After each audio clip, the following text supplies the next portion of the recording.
Krishna Leela, Joy Alucas, world's favorite jeweler. അഖിൽമാരെ എവിടെ പോയാലും ചെറിയവരും കൂടെ കാണാലോ എന്നുള്ളൊരു കമന്റ്. ഇങ്ങനെ ഒരു കമന്റിന് ചെറിയ എന്ത് മറുപടി കൊടുക്കും?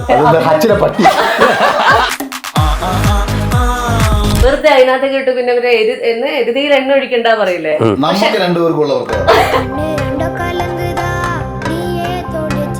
ആരെങ്കിലും പറഞ്ഞ ഇല്ലടാ ഞാൻ ഇപ്പൊ ശരിയാക്കി തരാടാ എന്ന് പറഞ്ഞ് നിന്ന് തുള്ളുന്ന ഒരു അഖിൽമാരെ ഞാൻ കാണാറുണ്ട്. സിനിമ നല്ലതാണെങ്കിലേ വിജയിക്കും. ഇല്ല, നമ്മളെല്ലാം എത്ര തള്ളിയാലും അങ്ങനെയാണെങ്കിൽ ധ്യാന്റെ എല്ലാ പടം വിജയിക്കണം. അങ്ങനെ കൊണ്ടൊക്കെ ജീവിക്കുന്ന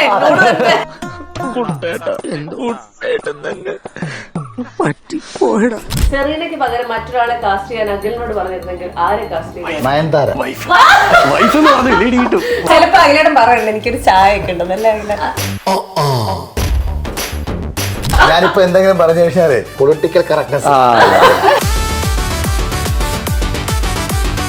ജോയിച്ചേട്ടൻ എൻ്റെ അടുത്ത് പറഞ്ഞാൽ പുള്ളി ആകെ തകർന്നിരുന്ന സമയത്ത് സീരിയലിൽ നിന്ന് ഒരു ഓഫർ വന്നു, 2000 ജീവിക്കാൻ വേണ്ടി സീരിയൽ അഭിനയിക്കാൻ. അങ്ങനെ പുള്ളി കമ്മിറ്റ് ചെയ്തു. ആ സീരിയലാണ് ഇപ്പം നമ്മുടെ ഷാനവാസ് ചെയ്ത സെയിം ക്യാരക്ടർ, രുദ്രൻ എന്ന് പറയുന്ന കുങ്കുമപ്പൂവിലെ ഈ character.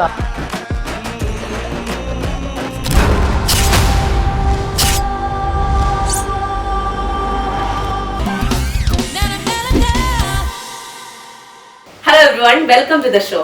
Mid night in Mullankolli എന്ന സിനിമയുടെ വിശേഷങ്ങളുമായി നമ്മളോടൊപ്പം ചേരുന്നു Sereena, Akhil Marar and Abhishek. Welcome to the show.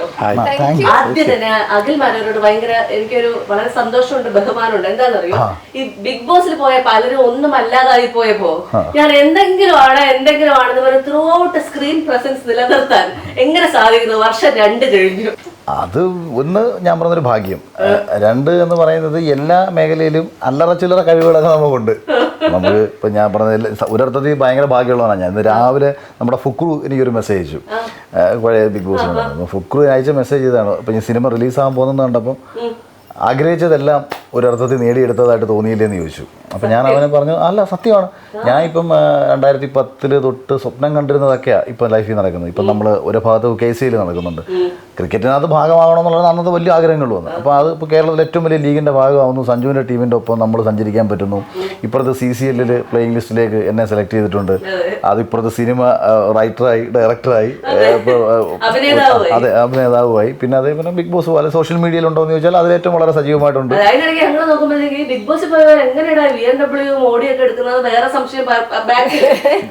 Big ബോസിൽ പോയി കഴിഞ്ഞാൽ ഇതൊന്നും എടുക്കാൻ പറ്റത്തില്ല. ഇവളിപ്പോ ഡിഫൻഡർ എടുത്തു, അവള് ബിഗ് ബോസിൽ പോയതുകൊണ്ട് എടുത്തതാണോ? ബിഗ് ബോസിൽ പോയതുകൊണ്ട് എടുത്തതല്ല.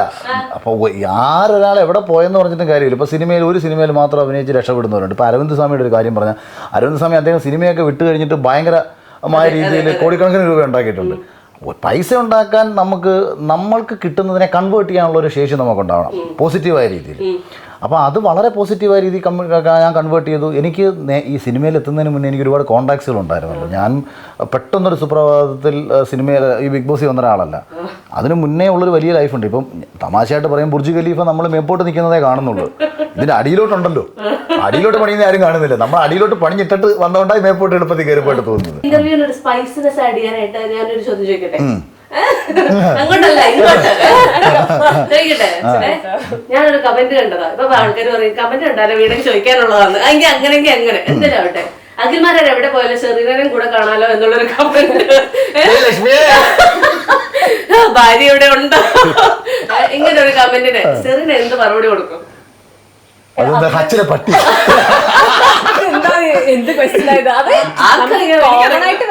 നമ്മൾ ഇപ്പൊ കണ്ടിട്ട് ആക്ച്വലി എത്ര ആളെ സിനിമ ഷൂട്ടിങ് കഴിഞ്ഞതിന് ശേഷം ഇപ്പൊ ഈ പ്രൊമോഷൻ വരുമ്പോഴാണ്, അതായത് അവൾ എയർ ഇന്ത്യയുടെ ഷൂട്ടിന് ട്രിവാൻഡ്രത്ത് വന്നപ്പോൾ ഞാൻ ട്രിവാൻഡ്രത്തുണ്ട്. അപ്പോൾ ട്രിവാൻഡ്രത്തുള്ളപ്പോൾ ഞാൻ പറഞ്ഞു, ഇടി മാച്ചുണ്ട്, അപ്പോൾ ഇവർക്ക് തിരിച്ച് ചെങ്ങന്നൂർ പോകണം. ഞാൻ പറഞ്ഞു നാളെ മാച്ച് കഴിഞ്ഞ് ഞാൻ പോകുന്നുണ്ട്, അങ്ങനെ ആണെങ്കിൽ ചെങ്ങന്നൂർ വിട്ടേക്കാം. നമ്മളവരുടെ ഫാമിലിയുടെ അത്ര ഫ്രണ്ട്. അത് എത്രയോ നാളെ ശേഷം നേരിട്ട് കാണുന്നത്. അല്ല, എനിക്കൊരു പ്രശ്നമല്ല, ആണ് ലക്ഷ്മി ഓക്കെ കിട്ടും.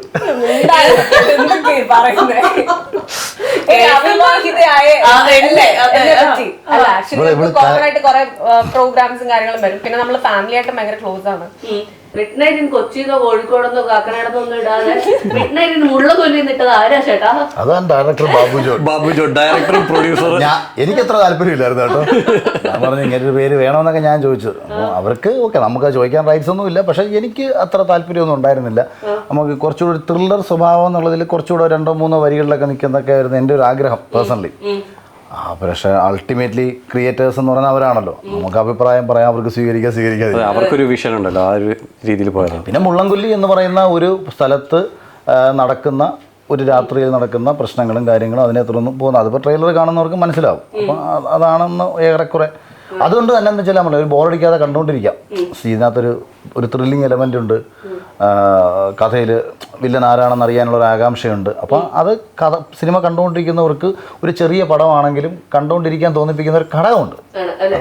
പക്ഷെ ഈ പല റിവ്യൂവേഴ്സിന്റെയും ഇങ്ങനെ വീഡിയോ റിയാക്ഷൻ അല്ലെങ്കിൽ ട്രെയിലർ റിയാക്ഷൻ ഒക്കെ സെറീന കണ്ടായിരുന്നോ? ഞാൻ ആക്ച്വലി ഇപ്പോ ചേച്ചിയൊന്ന് കണ്ടപ്പോൾ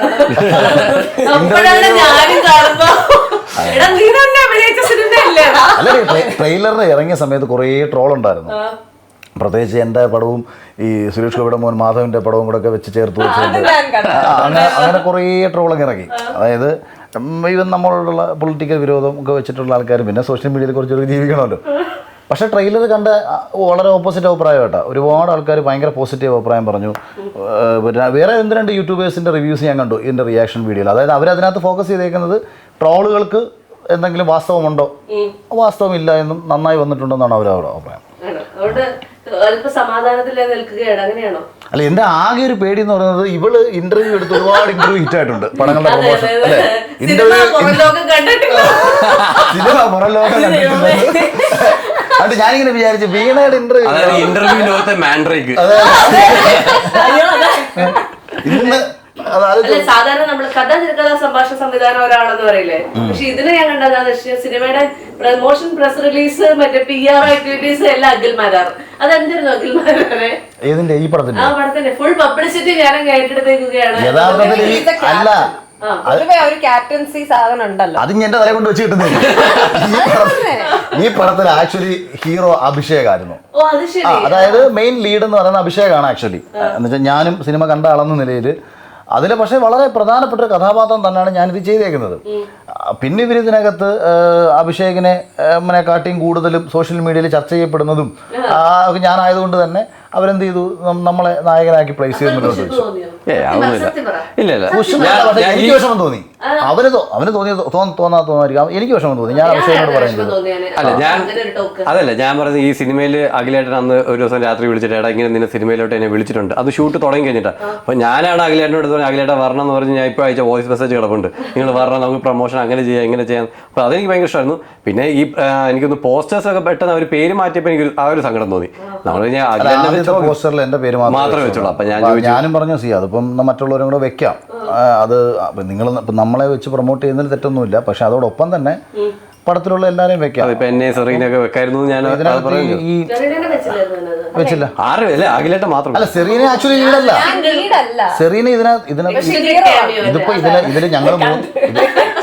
ഇതിപ്പോ ഞങ്ങൾ 3 പേരും നിലവിൽ ഈ പടത്തിലുള്ളതിൽ ഒരാളുടെ മുന്നിലേക്ക് അവർക്കറിയാവുന്ന ഒരു ഫേസ് എന്ന നിലയിലാണ് നമ്മളിത് പ്രൊമോട്ട് ചെയ്യാൻ വന്നിരിക്കുന്നത്. ഇതിൽ ത്രൂ ഔട്ട് അഭിനയിച്ചേക്കുന്ന നവാസ് നവാസ് ഉണ്ട് കേട്ടോ. അതോടൊപ്പം തന്നെ നവാസ് ഇപ്പം കാലിക്കട്ടാണ് പ്രൊമോഷനകത്ത് ഇതവിടെ തിരക്കാൻ തോന്നുന്നു. അല്ലാതെ മാറ്റി വെച്ചാൽ ഇപ്പം പ്രൊഡ്യൂസറുടെ മകൾ കൃഷ്ണപ്രിയ എന്ന് പറയുന്ന കുട്ടീനെ അതൊരു ലീഡ് ക്യാരക്ടർ ചെയ്തിട്ടുണ്ട്. ലക്ഷ്മി എന്ന് പറഞ്ഞിട്ട് ഇപ്പം കഴിഞ്ഞ ദിവസം ബിഗ് ബോസ് വൈൽഡ് കാർഡിൽ കയറിയ ലക്ഷ്മിയാണ് ആക്ച്വലി ഇതിനകത്തൊരു ത്രൂ ഔട്ട് ഒരു ഹീറോയിൻ ക്യാരക്ടർ ആക്ച്വലി ലക്ഷ്മിയാണ്. അപ്പം അത് അവൾ കയറിയിട്ടുണ്ട്. പിന്നെ നമ്മളെ സംബന്ധിച്ചെന്നുണ്ടല്ലോ അൾട്ടിമേറ്റ്ലി ഇപ്പോൾ ആരഭിനയിച്ചില്ല എന്നുള്ളതല്ല. നമുക്കിപ്പോൾ നമ്മൾ പേര് പറയുന്നില്ല, നമ്മൾ സംസാരിച്ചേ ഉള്ളൂ. സൂപ്പർ സ്റ്റാർ ലെവൽ ഇന്ത്യ മൊത്തം ചർച്ച ചെയ്യപ്പെടുന്ന ഒരാളുടെ പടം ഓണത്തിന് ഇറങ്ങിയിട്ട് പടത്തെക്കുറിച്ച് അഭിപ്രായം മോശം വരുമ്പോൾ തിയേറ്ററിൽ ആൾക്കാർ കയറുന്നില്ല. അതേസമയം ഇപ്പം നസ്ലിൻ്റെ തുടക്ക സമയം, നസ്ലിന് ആരാ നമുക്ക് അറിഞ്ഞുകൂടാതിരുന്ന സമയം തണ്ണീർമത്തം പോലുള്ള പടം വരുന്നു, പ്രേമലു പോലെ പടം വരുമ്പോഴും നസ്ലൊന്നും സ്റ്റാർ ആയിട്ടില്ല. അല്ലെങ്കിൽ ബേസിൽ തുടക്ക സമയത്ത് അഭിനയിച്ചു വരുന്ന സമയത്ത്. അപ്പം സിനിമയെ സംസാരിക്കുന്നത് സബ്ജക്റ്റാണ്. അല്ലാണ്ട് ഒന്നും എനിക്ക് തോന്നുന്നു ലാലേട്ടൻ, മമ്മൂക്ക പോലുള്ള ആൾക്കാരുടെ സ്റ്റാർഡം മാറ്റി വെച്ച് കഴിഞ്ഞാൽ കഴിഞ്ഞ ഒരുപാട് നാളുകളായിട്ട് സിനിമയിൽ സ്റ്റാർ എന്ന് പറഞ്ഞാൽ കഥയും അതിൻ്റെ മേക്കിങ്ങുമാണ്. അപ്പോൾ അത് നന്നായി വരുന്നാൽ സിനിമ സൂപ്പർ ഹിറ്റ് ആവും. ആ കണ്ടന്റിന്റെ ക്വാളിറ്റിയിലാണ് ഇപ്പോൾ ഇരിക്കുന്നത്. എപ്പോഴെങ്കിലും ബിഗ് ബോസ് കഴിഞ്ഞ് പുറത്തിറങ്ങുകയും ചെയ്ത് ഇനി എന്ത് ചെയ്യും എന്നൊക്കെ ഉള്ള ഒരു ടെൻഷൻ സെറീനയ്ക്ക് ഉണ്ടായിട്ടുണ്ടായിരുന്നു. എനിക്ക് സേഫ് ആയിട്ടൊരു ജോലി അവിടെ ദുബായിലുണ്ടായിരുന്നു. പോയാലും തിരിച്ചു കയറാൻ പറ്റുന്ന ജോലിയായിരുന്നു. അല്ല, ഞാൻ കലക്കിയത്. അല്ലല്ല, ഞാൻ തിരിച്ചവിടെ ജോലിക്ക് കയറി. പക്ഷെ ഈ പറയുന്ന പോലെ എല്ലാ ആഴ്ചയും ഞാൻ നാട്ടിൽ വന്നും പോയി നിൽക്കുന്നുണ്ടും.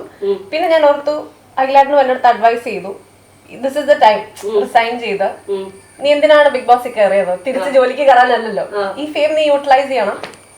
അതിരിക്കട്ടെ, ഒറിജിനൽസ് പറയുമ്പോൾ ഞാൻ നിന്നോട് എന്താ പറഞ്ഞത്? മറ്റേ ഓരോ ചാനലിൽ പോയിരുന്നിട്ട് ആങ്കർ ചെയ്യുന്നില്ല, നീ എന്നെ സ്റ്റാർട്ടിങ് വിളിച്ച് ഓർമ്മയുണ്ടോ? അതെല്ലാം മാക്സിമം ഓരോ ചാനൽ നീ അങ്ങനെ കേൾക്കും. ഓർക്കുന്നോ?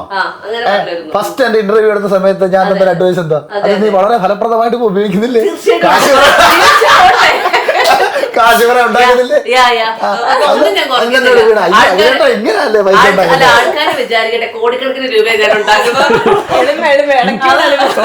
ഞാൻ ഇന്റർവ്യൂവിന് വിളിച്ചു. ഞാൻ പറഞ്ഞു, ഇന്റർവ്യൂ ഫ്രീ ആയിട്ട് തരത്തില്ല. അപ്പൊ അവള് പറഞ്ഞു, ചേട്ടാ എന്റെ പൈസ ഒന്നും ഇല്ല ചേട്ടാ. ഞാൻ പറഞ്ഞു, വേണ്ട, നീ എന്തിനാ പൈസ മുടക്കുന്നേ? എന്നെ വിൽക്കാൻ പറ്റുമ്പോ സ്പോൺസർമാരൊക്കെ സംസാരിക്കാം. ബേസിക്കലി അതാ ബിസിനസ്. ഇപ്പൊ നീ എന്റെ സ്റ്റാർട്ടിങ്ങിൽ വീണ എന്നോട് ചോദിച്ചില്ലേ എങ്ങനെയാണ് ഞാൻ എന്നെ കൺവേർട്ട് ചെയ്തതെന്ന്? അതെ, അല്ല സത്യമാണ്.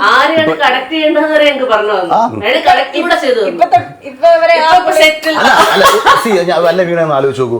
ഒരു പക്ഷേ ഞാനിപ്പോ ഇന്റർവ്യൂ വന്ന് ഫ്രീ ആയിട്ട് ഒന്ന് ഇന്റർവ്യൂ ചെയ്തു, വീണയ്ക്ക് ഈ ഒരു സാധ്യത കിട്ടുന്നില്ല, വീണ വീണ്ടും ഇന്റർവ്യൂ ചെയ്യുന്നു, വീണയ്ക്ക് മുന്നോട്ട് പോകാൻ പറ്റത്തില്ല. വരുന്ന ആൾക്ക് മേ ബി ഒരു കണ്ടന്റ് കിട്ടും. ഇപ്പം ഞാൻ ഈ അടുത്ത സമയത്തും എന്നെ 2-3 പ്രമുഖ ചാനലുകളിൽ, ഓൺലൈൻ അല്ല കേട്ടോ, മെയിൻ ചാനലുകളിൽ നിന്ന് വിളിച്ചപ്പോഴും ഞാൻ പറഞ്ഞു, കണ്ടന്റ് വിറ്റ് എനിക്ക് ജീവിക്കാൻ പറ്റില്ല. എൻ്റെ ഭാര്യയ്ക്കും മക്കൾക്കും എൻ്റെ അച്ഛനും അമ്മയ്ക്കും പൈസയാണ് ആവശ്യം. അപ്പോൾ നമ്മൾ തരുന്നൊരു സാധനം നിങ്ങൾക്ക് വിറ്റ് കാശാക്കാൻ പറ്റുമെങ്കിൽ അതിൻ്റെ ഒരു വിഹിതം നമുക്ക് കിട്ടണം. അന്ന് കരുതി അവരാരും അവരുടെ കൈ നിട്ട് തരികയും വേണ്ട, എല്ലാവർക്കും പ്രയോജനപ്പെടണം, അത്രേ ഉള്ളൂ. അത് ആ ബുദ്ധിയാണ് ഞാൻ യൂസ് ചെയ്യുന്നത്. ബ്ലാക്ക് മണി മൊത്തം വെക്കും.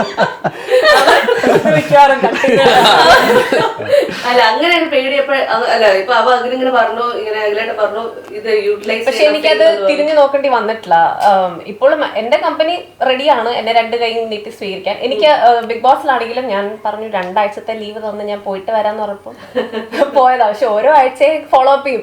ഔട്ടായ എന്റെ അമ്മ പറയാം ഔട്ടായില്ല ഈ പ്രാവശ്യം ഇല്ല. അങ്ങനെ 100 ദിവസത്തെ ലീവ് തന്നു. തിരിച്ചു കയറി ഞാനൊരു 3-4 months പിന്നെയും വർക്ക് ചെയ്തു. പിന്നെ ഐ ടുക്ക് മൈ കോൾ. ഔട്ടാവാൻ വേണ്ടി ഇവൾ പലതും അതിനകത്ത് ചെയ്തു. അതൊക്കെ കൂടുതൽ ഇന്നാക്കിക്കൊണ്ട് മറ്റു പലതും തെറ്റിച്ചു. ഇവളെ ഔട്ടാക്കണമെന്ന് വിചാരിച്ചിരിക്കുമ്പോൾ വേറൊരാളെ അതിനെക്കാട്ടി കൂടുതൽ എന്തെങ്കിലും കാര്യം ഇവളെ പിന്നെ അടുത്ത ആഴ്ച. പരസ്പരം എടുത്തിട്ട് പഴയ ബിഗ് ബോസ് വിശേഷങ്ങൾ പങ്കുവയ്ക്കാറുണ്ടോ? ഞങ്ങളുടെ സീസൺ അല്ല, ഞാൻ സീസൺ 6 ഇല്ല. നമ്മളങ്ങനെ കോമൺ ആയിട്ടൊന്നുമില്ല. പിന്നെ ഞാൻ പറയാറുണ്ട്, ഞാൻ കാണാറുണ്ടായിരുന്നു സീസൺ 5. അപ്പം അഖിലേട്ടൻ്റെ അങ്ങനത്തെ ഗെയിംസിനെ കുറിച്ചൊക്കെ ഞങ്ങൾ സംസാരിക്കും. എപ്പോഴെങ്കിലും സീസൺ കഴിഞ്ഞതിന് ശേഷം ഇനി എന്ത് ചെയ്യുന്ന അഭിഷേകിന് ആലോചന? ഞാനിങ്ങനെ plan A, plan B, plan C ഇങ്ങനെ സെറ്റ് ചെയ്ത് വെച്ചിട്ടുണ്ടായിരുന്നു. ഞാൻ എന്ന് വെച്ചാൽ സിനിമയിലോട്ട് വരുമ്പോഴത്തേക്ക് തിരിച്ച് എന്തെങ്കിലും രക്ഷപ്പെട്ടില്ലെങ്കിൽ എനിക്ക് തിരിച്ചു പോകാൻ വേണ്ടി ഞാൻ നല്ലോണം പഠിച്ചു. ഞാൻ ബിടെക് മെക്കാനിക്കൽ എഞ്ചിനീയറിംഗ് കഴിഞ്ഞിട്ട് IIM ഇന്ന് എക്സിക്യൂട്ടീവ് PG പഠിച്ച് ഇറങ്ങിയായിരുന്നു. അപ്പോൾ ഇനിയിപ്പോൾ എങ്ങനെയായാലും നല്ല ജോലി എനിക്ക് ഇപ്പോഴാണ് വിചാരിച്ചാൽ കിട്ടും. അപ്പോൾ അങ്ങനെ ചെയ്തു. പിന്നെ സിനിമ കിട്ടിയില്ലെങ്കിൽ അടുത്തൊരു ഓപ്ഷൻ സീരിയൽ എന്നുള്ളത്. എനിക്ക് സീരിയൽ ഓപ്ഷൻസ് എപ്പോഴും വരാറുണ്ട്. ഈയിടെയും കൂടെ ഏഷ്യാനെറ്റിൽ കോൾ വന്നായിരുന്നു. അപ്പം അങ്ങനെ ഓപ്ഷൻസ് വരുന്നുണ്ട്. അപ്പോൾ ഏതെങ്കിലും ഒന്ന് എന്നുള്ളത് plan B, plan C set ചെയ്ത് വെച്ചിട്ടുണ്ട്. അതുകൊണ്ട് പ്ലാൻ എ കോൺസെൻട്രേറ്റ് ചെയ്ത് അങ്ങ് പോയിക്കൊണ്ടിരിക്കുന്നു. അതുകൊണ്ട് ഞാൻ 5-6 വർഷം ഇതിന്റെ പുറകെ ഇറങ്ങിയിട്ട് അപ്പം ഞാൻ രക്ഷപ്പെടും എന്നുള്ള ഉറപ്പിൽ ഇങ്ങനെ പോയിക്കൊണ്ടിരിക്കും. അങ്ങനെയാണ് ഞാൻ ബിഗ് ബോസ് വരെ എത്തിയത്. നിങ്ങൾ രണ്ടുപേരെയും സോഷ്യൽ മീഡിയയിൽ കുറച്ച് തെറി വിളിച്ചാലും നിങ്ങൾ മൈൻഡ് ചെയ്യാൻ പോകാറില്ല. വെറുതെ അതിനകത്ത് കേട്ട് പിന്നെ എരുതിയിൽ എണ്ണ ഒഴിക്കണ്ടാ പറയില്ലേ? നമുക്ക് രണ്ടുപേർക്കുള്ള പ്രത്യേകത. പക്ഷെ അങ്ങനെയല്ല, നടുക്കിലേക്ക് വന്നു കഴിഞ്ഞാലുണ്ടല്ലോ ആരെങ്കിലും പറഞ്ഞ ഇല്ലടാ ഞാൻ ഇപ്പൊ ശരിയാക്കി തരാന്ന് പറഞ്ഞ് നിന്ന് തുള്ളുന്ന ഒരു അഖിൽമാരെ ഞാൻ കാണാറുണ്ട്. ഞാൻ വീണയിൽ നിന്നാണ് അത് പഠിച്ചെടുത്തത്. അതിന്റെ ഒരു ഉദാഹരണം എന്ന് പറയുന്നത് ഞാൻ ഇപ്പൊ കണ്ട ഒരു അശ്വൻ ഗോപിന്റെ ഒരു ഇന്റർവ്യൂ ആണ്. അതിന് അഖിൽമാർക്ക് ഒന്നും അറിയില്ലെന്ന് പറഞ്ഞാൽ എന്റെ പൊന്നേ അതൊക്കെ പഴയതാ. അതെ, പക്ഷെ ഇപ്പഴും കാണാൻ സാധിച്ചു. ഉള്ളുകൊല്ലിന്ന് നോക്കി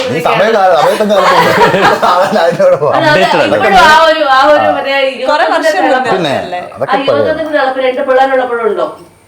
യുവത്വത്തിന്റെ തിളപ്പ് ഞാനിത് സംസാരിക്കുമ്പോഴും ഉണ്ട്, ഇപ്പോഴും ഉണ്ട്. അതിന് ഒരു 10-75 വയസ്സായാലും ജീവനോടുണ്ടെന്നുണ്ടെങ്കിൽ അപ്പോഴും ഉണ്ടാവും. അത് ബേസിക്കലി എന്താന്ന് പറഞ്ഞാൽ നമ്മുടെ ഉള്ളിൽ കിടക്കുന്ന ഒരു നീതിബോധത്തിന്റെ പുറത്താണ് സംസാരിക്കുന്നത്. അടിയല്ലല്ലോ, കയ്യാങ്കളിയല്ലല്ലോ. നമ്മൾ കമ്മ്യൂണിക്കേറ്റ് ചെയ്യല്ലേ, ഒരാളുടെ അഭിപ്രായത്തിനെതിരെയുള്ള എതിരഭിപ്രായങ്ങളും കമ്മ്യൂണിക്കേറ്റ് ചെയ്യല്ലേ. അപ്പോൾ ഒരു അഭിപ്രായം പറയുമ്പോൾ അത് ഇഷ്ടപ്പെടുന്നവരും ഇഷ്ടപ്പെടാത്തവരും ഉണ്ട്.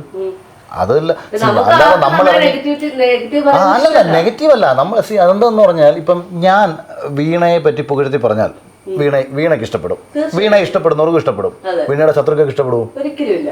അത് സ്വാഭാവികമായിട്ട് അവരെന്ത് പറയും? ഒന്നുകിൽ ഞാൻ നിങ്ങളുടെ കാശ് മേടിച്ചിട്ടാന്ന് പറയും, അല്ലെന്നുണ്ടെങ്കിൽ എനിക്ക് വട്ടാന്ന് പറയും. അല്ല, അപ്പൊ അത് ബേസിക്കലി അതാണല്ലോ റിയാലിറ്റി. നിന്നെ കുറെ ആൾക്കാരിരുന്ന് ട്രോൾ എതിർത്തത് കൊണ്ടാ വീണയായത്. അല്ലെങ്കിൽ വീണ എന്നെ വീണ് പോയത്. അതിനെ അതിജീവിച്ചില്ലേ? ഒരു ചാനലിൽ നിന്ന് ഇറങ്ങി സ്വന്തമായിട്ട് ചാനൽ തുടങ്ങാൻ ഒരു ധൈര്യം കാണിച്ചില്ലേ? ആ തീരുമാനമാണ് ഇപ്പോൾ വീണ എന്ന് പറയുന്ന ഫേക്കിന് ഒറിജിനൽ ആക്കിയത്. ഇതൊക്കെ എനിക്ക് മിഡ് നൈറ്റ് ഇൻ മുള്ളംകൊല്ലി നല്ലായിരുന്നെങ്കിൽ സെറീന എന്ത് പേരിടുമായിരുന്നു? പകരം ഒരു സജഷൻ കൊടുക്കുമായിരുന്നു. അയ്യോ, സെറീനയോട് ചോദിച്ചു, അങ്ങോട്ട് നോക്കാം. ഞാൻ ക്യാരക്ടർ വെച്ച് നോക്കിയതാ. അങ്ങനെ ക്യാരക്ടർ വെച്ചാണ് മിഡ് നൈറ്റ് ഇൻ മുള്ളംകൊല്ലി. അല്ല, അതാ നാട്ടിൽ നടക്കുന്ന കഥയാണ്. ഓ അത് ശരി, ഇവർക്ക് രണ്ടുപേർക്ക് ആ ഒരു റോ ലുക്ക് ഉണ്ടെന്നാണോ? എന്തിനാണെന്നറിയാമോ? ഈ അടുത്ത് ശ്രീനിവാസ സാർ എന്നിട്ട് മമ്മൂക്ക പണ്ട് അഴകരാവണ സിനിമയുടെ കഥയ്ക്ക് 2-3 പേര് ഒരു 10 വർഷം കഴിയുമ്പോ ഈ വീഡിയോ വരും. 10 വേണ്ടതാ, 40 കഴിയുമ്പോ. സജഷനോ? ഏതായാലും സിനിമയുടെ കഥ അറിഞ്ഞ ആളാണ്, സിനിമയുടെ പ്രിവ്യൂ ഒരുപക്ഷെ കണ്ടിട്ടുള്ള ആളായിരിക്കും. സത്യം പറയട്ടെ, എനിക്ക് മുഴുവൻ കഥ ഇപ്പോഴും അറിയത്തില്ല. മൊത്തം കഥ ഇപ്പോഴും ആരാണ് എന്താണെന്ന് എനിക്ക് കറക്റ്റ് പിടിയില്ല. ഞാനേ ഉള്ളൂ സിനിമ ഏറെക്കുറെ കണ്ടേക്കുന്നത്. നമ്മള് 3 പേര് ബിഗ് ബോസിൽ നിന്ന് വന്നോണ്ട് big boss in Mullamkolli Lakshmi ഉണ്ടല്ലോ. ഇപ്പൊ ലക്ഷ്മി ഉണ്ട് ബിഗ് ബോസ് ഇൻ മുള്ളംകൊല്ലി. പല പല സീസണുകളിലുള്ള എല്ലാ അതെ, സീസൺ 5, 6, 7. ഓ അടുത്തത്, സെറീനയ്ക്ക് പകരം മറ്റൊരാളെ കാസ്റ്റ് ചെയ്യാൻ അഖിലിനോട് പറഞ്ഞിരുന്നെങ്കിൽ ആരെ കാസ്റ്റ് ചെയ്യും? നയൻതാര. വൈഫ് എന്ന് പറഞ്ഞു ഇല്ലേ കിട്ടും. വൈഫ് എന്ന് പറഞ്ഞു ഇല്ലേ? ഒന്ന് ആലോചിച്ച് നോക്കണോ നമ്മുടെ ലെവൽ എവിടെ പോയെന്ന്. ചിലപ്പോ അഖിലേട്ടൻ പറയണ്ട എനിക്കൊരു ചായ ഒക്കെ ഉണ്ടെന്നല്ലേ? എന്താടാ അഖിലേട്ടൻ ഞാനിപ്പോ എന്തെങ്കിലും പറഞ്ഞു കഴിഞ്ഞാലേ മറ്റേ ഇത് വരും, ഇതുപോലെ പറയുന്ന പൊളിറ്റിക്കൽ കറക്റ്റ്നെസ്. അതുകൊണ്ട് തൽക്കാലം നമ്മള് പൊളിറ്റിക്കലി റോങ്ങാ. വല്ലാതെ ഇങ്ങനെ മാനസികമായിട്ട് തളർത്തി കഴിയുമ്പോഴാണോ നിന്നെ കാണാൻ ഒരു നയൻതാര ലുക്ക് ഉണ്ടെന്ന് പറയുന്നത്? ഞാൻ വെറുതെ പറഞ്ഞതാ, എന്നെ ഒന്നിനും നല്ലത് ഇത് ഷോർട്സ് ആയിട്ട് വരും. ഒരു കാര്യം നല്ലത് പറയത്തില്ല. സിനിമയിലൊക്കെ അഭിനയിച്ച സ്ഥിതിക്ക് ഇനി ഒരു സീരിയലിലേക്ക് വിളി വന്നു കഴിഞ്ഞാൽ ഞാൻ പോകണോ വേണ്ടയോ എന്നുള്ള കൺഫ്യൂഷൻ ഉണ്ടോ? അതോ നല്ലൊരു സീരിയൽ ആണെങ്കിൽ ഞാൻ ഏറ്റെടുക്കുമോ? സിനിമയിൽ വരുന്ന മുമ്പ് തൊട്ട് എനിക്ക് സീരിയലിൽ വിളി വരുന്നുണ്ട്, ഞാൻ ചെയ്തിട്ടില്ല. ഈയിടെയും വന്നു, ഞാൻ ചെയ്തില്ല. അത് സിനിമ എന്നുള്ള സ്വപ്നമുള്ളതുകൊണ്ട് ഇതിനുവേണ്ടി ഞാൻ ഒരുപാട് കഷ്ടപ്പെട്ടിട്ടുണ്ട്. ഇപ്പോൾ നേരത്തെ ഇവിടെ പറഞ്ഞ പോലെ അല്ല, എൻ്റെ വേറെ ടൈപ്പ് ഓഫ് ലൈഫാണ്. ഞാൻ ചാൻസ് ചോദിച്ച് തെണ്ടി തന്നെയാണ് ഇവിടെ വന്നിരിക്കുന്നത്. ഒരു കഥ പറയട്ടെ. എന്താ? ജോയിച്ചേട്ടൻ രണ്ടിടത്ത് പറഞ്ഞ പുള്ളിയുടെ റിയൽ ലൈഫ് പറഞ്ഞ സാധനം 2010 തൊട്ട് മുമ്പ് ജോയിച്ചേട്ടൻ, അതായത് പുള്ളി ഭയങ്കരമായിട്ട് സിനിമയിൽ രക്ഷപ്പെടാൻ പറ്റാത്ത, ഒന്നും മുന്നോട്ട് പോകാൻ പറ്റുന്നില്ല, സിനിമ കൊണ്ട് ജീവിക്കാൻ പറ്റുന്നില്ല, ഭയങ്കര ഫിനാൻഷ്യലി ഭയങ്കര പ്രശ്നങ്ങൾ, ഫാമിലിയുടെ കാര്യങ്ങൾ ആകെ പ്രശ്നങ്ങൾ. അങ്ങനെ പുള്ളി ആകെ തകർന്നിരുന്ന സമയത്ത് ഒരു സീരിയലിൽ നിന്ന് ഒരു ഓഫർ വന്നു. അപ്പോൾ പുള്ളി വിചാരിച്ചു 2000 രൂപ കണ്ടെന്ന് അന്ന് പെർ ഡേ പറയുന്നത്. അപ്പോൾ 2000 ജീവിക്കാൻ വേണ്ടി സീരിയൽ അഭിനയിക്കാൻ. അങ്ങനെ പുള്ളി കമ്മിറ്റ് ചെയ്തു, വരാമെന്നൊക്കെ പറഞ്ഞ് കമ്മിറ്റ് ചെയ്തെന്ന് പറഞ്ഞു. അങ്ങനെ ഇരുന്നപ്പം ഫഹദ് അന്ന് സ്റ്റാറൊന്നും അല്ല. അപ്പം ഇദ്ദേഹം ഫഹദും പുള്ളിയും കൂടെ ജോഷി സാറിനെ കാണാൻ വേണ്ടിയിട്ട് നമ്മളെ ഇവരെ 7 പേരോട് ചേർന്ന് അഭിനയിച്ചൊരു പടമുള്ള സെവൻസിൻ്റെ തൊട്ട് മുന്നേ നടക്കുന്ന സമയത്ത് ജോജി ചേട്ടൻ ഈ പറഞ്ഞ ജോഷി സാറിനെ കാണാൻ വേണ്ടി പോകുന്നു. അപ്പം ഫഹദ് ആ പടത്തിൽ വർക്ക് ചെയ്യുന്നില്ല എന്ന് ജോഷി സാറിനോട് പറയാൻ വേണ്ടിയിട്ടാണ് പോകുന്നത്. കാരണം ബാക്കി 7 പേർ, അപ്പം ഫഹദിനെന്തോ മറ്റെന്തോ ബുദ്ധിമുട്ടെന്ന് എനിക്കറിയത്തില്ല. അപ്പോൾ അങ്ങനെ അദ്ദേഹം നേരിട്ട് കണ്ട് ജോഷി സാറിനെ പോലെ ഒരാളടുത്ത് പറയാൻ വേണ്ടി അദ്ദേഹം പോകുന്നു. അപ്പം ജോജി ചേട്ടൻ ഇറങ്ങിയപ്പോൾ ജോജി ചേട്ടൻ വിചാരിച്ചത് എന്തായാലും ജോഷി സാറിനെ കണ്ടതാ, കയറി ഒരു അവസരം ചോദിച്ചേക്കാം. അങ്ങനെ ജോജി ചേട്ടൻ കയറിയിട്ട് ജോഷി സാറിനോട് അവസരം ചോദിച്ചു. അപ്പോൾ ജോഷി സാറ് പറഞ്ഞു ശരി, നിനക്ക് ഈ പടത്തിൽ ഞാനൊരു പരിപാടി വെച്ചിട്ടുണ്ടെന്ന് പറഞ്ഞു. അങ്ങനെ ഈ സെവൻസിലേക്ക് വന്നു. അങ്ങനെ പുള്ളി ആ സീരിയൽ വേണ്ടെന്ന് വെച്ചു. ആ സീരിയലാണ് ഇപ്പം നമ്മുടെ ഷാനവാസ് ചെയ്ത സെയിം ക്യാരക്ടർ, രുദ്രൻ എന്ന് പറയുന്ന കുങ്കുമപ്പൂവില ഈ ക്യാരക്ടർ ആദ്യം ചെയ്യാൻ വേണ്ടി ജോജി ചേട്ടനെ അപ്പോൾ ഈ കഥ. അപ്പോൾ അന്ന് ജോജി ചേട്ടൻ്റെ ഡിസിഷൻ. അപ്പം തിരിച്ച് ചിന്തിച്ചു നോക്കണേ, ജോജി ചേട്ടൻ രുദ്രൻ ചെയ്തിരുന്നെങ്കിലും ഹെവി ഹൈപ്പ് കിട്ടിയാണ്. പുള്ളി സീരിയലിൽ ഭയങ്കരമായിട്ട് രക്ഷപ്പെടും. കാരണം ആ കഥാപാത്രം അങ്ങനെ ഞാൻ സീരിയലൊന്നും ഞാൻ കാണത്തില്ല, എനിക്ക് അറിയത്തുമില്ല. പക്ഷേ ഇങ്ങനെ പറഞ്ഞു കേട്ടിട്ടുള്ള ക്യാരക്ടറാണ്. അപ്പോൾ അതാണ് ജോജി ചേട്ടൻ ആ സമയത്തെ ഡിസിഷൻ. അത് കഴിഞ്ഞ ഉടനെ ബെസ്റ്റ് ആക്ടർ വരുന്നു. അത് കഴിഞ്ഞിട്ട് 2000 അങ്ങനെ അവിടെ നിന്ന് പുള്ളി വീണ്ടും സിനിമയിൽ സീരിയസ് ആയിട്ട് പോകുന്നു. അല്ല 94-95 അങ്ങോട്ട് തൊട്ട് തുടങ്ങിയ പരിപാടിയാണ്. സിനിമയിൽ നമ്മളെപ്പോഴും എടുക്കുന്ന ഡിസിഷനാണ് നമ്മളെ മുന്നോട്ട് കൊണ്ടുപോകുന്നത്. അതുകൊണ്ട് ഇപ്പം ഞാൻ മാനസികമായിട്ട് അങ്ങേരോടുള്ള ഇഷ്ടം അവിടെ തന്നെയാണ്. ജോസഫ് സിനിമ പുള്ളിയുടെ റിസ്ക്കാണ്.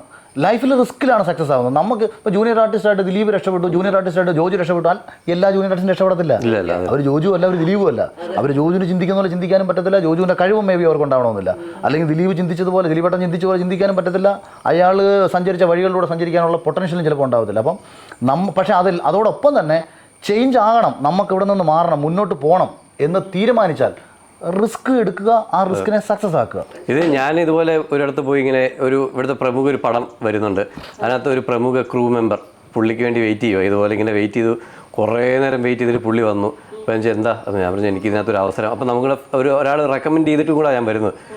അപ്പം പുള്ളി പറഞ്ഞു എന്താ, അപ്പോൾ ഞാൻ പറഞ്ഞു എനിക്കൊരു ചാൻസ്, എന്തെങ്കിലും ചെറിയ റോളായാലും കുഴപ്പമില്ല. അത് ബിഗ് ബോസ് ഒക്കെ പോകുന്നത് കുറേ കാലം മുമ്പാണ്, ഒരു 5 വർഷം. ഞാൻ സിനിമയുടെ പുറകെ നടക്കുന്നുണ്ട്, ഒരു 5 വർഷം. അന്ന് പുള്ളി ചോദിച്ചു നീ ഇപ്പോൾ എത്ര നാളായി? ഞാൻ ഒരു 5 വർഷമായിട്ട് ഞാൻ ഇതിൻ്റെ പുറകെ തന്നെ ഉണ്ട്. ഞാൻ 2 വർഷം ഇങ്ങനെ ജൂനിയർ ആർട്ടിസ്റ്റായിട്ട് നടന്നു. ഞാൻ പിന്നെ അവിടെ ഇവിടെയും ചെറുത് കുറേ പരസ്യങ്ങളൊക്കെ ചെയ്തു. 5 വർഷമായുള്ളൂ ഞാനേ ഉള്ളൂ. ജോജു ഒക്കെ 10-12 വർഷവും നടന്നു. അപ്പോൾ നിനക്ക് ഇനിയും സമയമുണ്ട് നടന്നോളാൻ പറഞ്ഞു എന്നും പറഞ്ഞിട്ട് പുള്ളി അങ്ങ് പോയി. ബിഗ് ബോസ് ഹൗസിലെ ഇപ്പോഴത്തെ അല്ലെ ഏറ്റവും അനോയിങ് ആയിട്ടുള്ള ഒരു പേഴ്സണാലിറ്റി ആയിട്ട് തോന്നിയത് ആരെയാണ്? അവിടെ നിന്ന് ഇവിടുന്നെങ്കിലും കണ്ടിട്ടില്ലേ? അങ്ങനെങ്കിലും പറയണോ? പലരുടെയും പേരുണ്ടല്ലോ അങ്ങനെയാണ് 2 പേര് പറഞ്ഞു കുഴപ്പമില്ല. ഈ ഭയങ്കര കിരികിരികിര ശബ്ദം റെനയുടെ എനിക്ക് ഫീൽ. അതെ ഒരു വശമുണ്ട്. അതായത് കമ്മ്യൂണിക്കേറ്റ് ചെയ്യാനല്ല ഇവരെന്നും ശ്രമിക്കുന്നത്. ഇവർ കുറേ പേർക്ക് അങ്ങനെ ഒരു കുഴപ്പമുണ്ട്. നമ്മൾ പ്രേക്ഷകരോട് കമ്മ്യൂണിക്കേറ്റ് ചെയ്യാണ് വേണ്ടത്. പ്രേക്ഷകനാണ് തീരുമാനിക്കേണ്ടത് ഏതാണ് ശരി ഏതാണ് തെറ്റെന്നുള്ളത്. ഇപ്പം ഇന്നലത്തെ മെനഞ്ഞാന്നത്തെ ഒരു വലിയ വിഷയം എന്ന് പറയുന്നത് അനുമോള് പോയിട്ട് രാത്രിയിൽ ഉമ്മ വയ്ക്കുന്ന ആര്യനെയും ജിസേലിനെയും കൂട്ടി. അപ്പോൾ ഇത് ലിപ് ലോക്ക് എന്നൊക്കെ പറഞ്ഞ ആകെ വിഷയം. അവിടെ ലിപ് ലോക്ക് അല്ല, അവിടെ സെക്സ് ചെയ്താൽ എന്താ പ്രശ്നം? കേരളത്തിൽ ആർക്ക് എന്താണ് പ്രശ്നം? ഈ കല്യാണം കഴിക്കാത്ത 2 പേര് ബിഗ് ബോസ് ഹൗസിനകത്ത് സെക്സ് ചെയ്തു. ഇത് അഡൽട്ടറി കണ്ടന്റ് പുറത്തു വിടാൻ പറ്റൂ? അവർ പുറത്തു വിടത്തില്ല. ഒന്ന് ഇത് കിസ് ചെയ്താലും, ഞാൻ പറഞ്ഞത് കിസ് ചെയ്താലും സെക്സ് ചെയ്താലും കേരളത്തിലെ ജനങ്ങൾക്ക് ബാധിക്കുന്ന ഒരു വിഷയമേ അല്ല. ഏത് കണ്ടന്റ് കാണിക്കണമെന്ന് തീരുമാനിക്കുന്ന ബിഗ് ബോസ്. അതുകൊണ്ട് ബിഗ് ബോസ് അത്തരം ഒരു കണ്ടന്റ് കാണിക്കത്തില്ല. നിങ്ങൾ ജീവിക്കാൻ വേണ്ടി അകത്തോട്ട് കടന്നു ജീവിതത്തിന്റെ ഭാഗമാണ് ഇതെല്ലാം.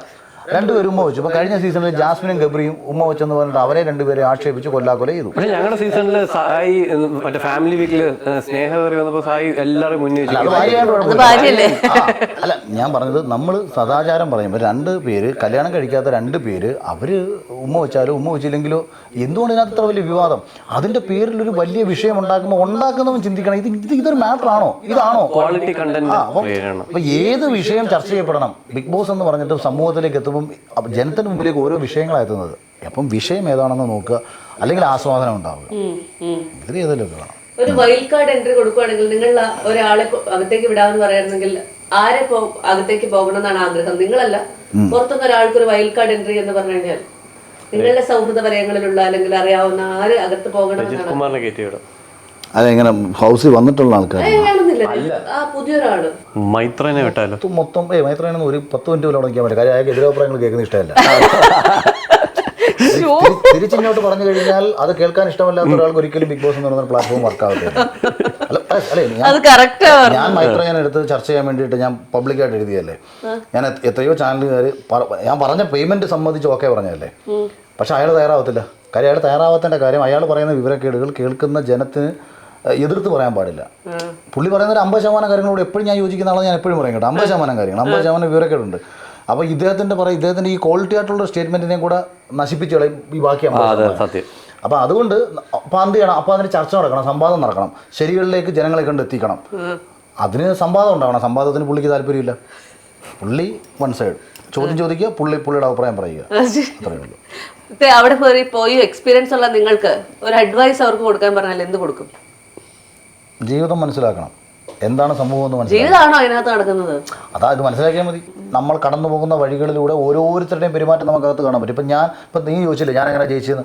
ഞാൻ പുറത്തിറങ്ങി കഴിഞ്ഞപ്പോൾ എത്ര പേരാ പറഞ്ഞത് അഖില് എൻ്റെ സഹോദരനെ പോലായിരുന്നു, അഖിൽ എന്നെ പോലായിരുന്നു, അഖിൽ എൻ്റെ അച്ഛനെ പോലായിരുന്നു എന്നൊക്കെ പറഞ്ഞ് എത്ര മെസ്സേജുകൾ എത്ര പേരാ. കാര്യം അതെന്താണെന്ന് പറഞ്ഞാൽ ഞാൻ അവിടെ പെരുമാറുന്നത് കാണുന്ന ഒരാൾക്ക് അവരുടെ വീട്ടിൽ അവരുടെ ഒരു അംഗം അവരുടെ വീടിനുള്ളിൽ കാണിക്കുന്ന പോലത്തെ തോന്നും, അല്ലെങ്കിൽ അവരുടെ കൂട്ടുകാരൻ കാണിക്കുന്ന പോലെ തോന്നും. അങ്ങനെയാണ് ഇമോഷണലി ഒരു ബോണ്ട് ഈ സിനിമയിൽ നമ്മൾ അങ്ങനെയാണ് ഇഷ്ടപ്പെടുന്നത്. അതുകൊണ്ടാണ് സക്സസ്ഫുൾ സിനിമ അതാണ്. കഥാപാത്രവും പ്രേക്ഷകനും തമ്മിൽ ഒരു ഇമോഷണൽ ബോണ്ടിങ് സംഭവിക്കണം. ബിഗ് ബോസിലെ ഓരോ വ്യക്തികൾക്കും ആരെങ്കിലുമായിട്ടൊരു ബോണ്ടിങ് ഉണ്ടാവണം. അപ്പോൾ മാത്രമേ അവർക്ക് അവൻ പ്രിയപ്പെട്ടതായി മാറത്തുള്ളൂ. ഇന്നലകളിൽ പ്രിയപ്പെട്ടവരായി ആരെങ്കിലും ഒക്കെ മാറിയിട്ടുണ്ടെങ്കിൽ ആ ബോണ്ടിങ് അവർക്കിടയിൽ ഉണ്ടായതുകൊണ്ടാണ്. ആ ബോണ്ടിങ് ഉണ്ടാക്കണമെങ്കിൽ സമൂഹത്തെ മനസ്സിലാക്കണം, ജനങ്ങളെ മനസ്സിലാക്കണം. അകത്ത് കോമാളിത്തരങ്ങൾ കാണിച്ചല്ല കണ്ടന്റ് ഉണ്ടാക്കുന്നതെന്ന് മനസ്സിലാക്കണം. അതിന് വനിതാ വിരുദ്ധ തിയേറ്റർ ഉണ്ട്. അതിന് ഏഷ്യാനെറ്റിന് ഏഷ്യാനെറ്റ് എന്ന് പറഞ്ഞ ബിഗ് ബോസ് എന്ന പ്ലാറ്റ്ഫോമിൽ കയറി കാണിക്കേണ്ട കാര്യമില്ല. നേരെ വരും, ഓരോ സിനിമ റിലീസാവും, PR പൈസ തരും, അവിടെ സിനിമ നല്ലതാണെങ്കിലേ വിജയിക്കൂ. സിനിമ നല്ലതാണെങ്കിലേ വിജയിക്കൂ. അങ്ങനെയാണെങ്കിൽ ധ്യാൻ്റെ എല്ലാ പടം വിജയിക്കണം. അല്ല, ഞാൻ പറഞ്ഞത് ധ്യാൻ്റെ എല്ലാ പടം വിജയിക്കണം, ലാലേട്ടൻ്റെ എല്ലാ പടം വിജയിക്കണം, മമ്മൂക്കതെല്ലാം. എന്തുകൊണ്ടാണ് വിജയിക്കാത്തത്? ഇവര് തന്നെ പറഞ്ഞിട്ടില്ലേ? മമ്മൂക്ക തന്നെ കഥ പറയുമ്പോൾ പറഞ്ഞ ഡയലോഗില്ലേ, എന്നോടുള്ള ഇഷ്ടം കൊണ്ടാണ് നിങ്ങൾ എൻ്റെ എല്ലാ പടവും കയറി കാണണം. സിനിമയോടുള്ള ഇഷ്ടം കൊണ്ടാണ് കയറി കാണുന്നത്. അപ്പം അത് മനസ്സിലാക്കി നമ്മളെല്ലാവരും നിൽക്കുക എന്നുള്ളതാണ്. മിഡ് നൈറ്റ് ഇൻ മുള്ളൻകൊല്ലി എന്ന് പറയുന്ന സിനിമ സെപ്റ്റംബർ 12 റിലീസ് ചെയ്യുകയാണ്. നിങ്ങളെല്ലാവരും വളരെ എക്സൈറ്റഡ് ആണെന്ന് അറിയാം. സിനിമ നല്ലതാകട്ടെ. നല്ലതായതുകൊണ്ട് ആളുകൾ, പ്രേക്ഷകർ സിനിമ തിയേറ്ററുകളിലേക്ക് എത്തി കാണട്ടെ. Wishing you all the very best and thank you so much for your time. Thank you.